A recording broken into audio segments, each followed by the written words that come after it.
নমস্কাৰ, মই উন্নতি মিনি ব্লগলৈ আপোনালোকক স্বাগতম জনাইছোঁ।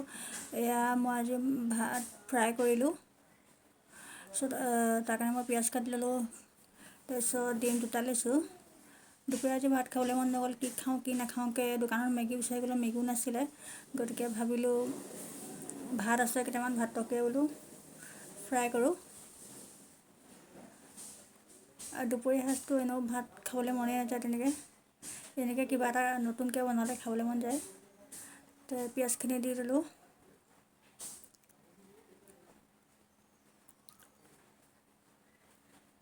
তাৰপিছত ভাত কেইটামান দিছোঁ, নিমখ হালধি, তাৰপিছত অকণমান চাট মছলা দি দিছোঁ। মই এতিয়া জলকীয়া দিয়া নাই, নিয়ৰলৈ অকণমান ৰাখি থ'ম, তাৰপিছতহে মই জলকীয়া দিম। এই টমেটো চচ, তাৰপিছত ডিমখিনি দি ল'লোঁ। এয়া হৈ গ'ল। এয়া মই নিয়ৰলৈ ৰাখি পিনে জালুকৰ গুড়ি অকণমান দি দিছোঁ, আৰু ইয়াত জলকীয়া মই বনোৱা আচাৰ জলকীয়া অকণমান দি দিছোঁ। আৰু জালুক দিলে খাবলৈ বেছি ভাল লাগে। এয়া হৈ গ'ল। কেনেকুৱা লাগিছে খাবলৈ? য়াম্মি হয়নে? য়াম্মি হয়। এয়া হৈ গ'ল।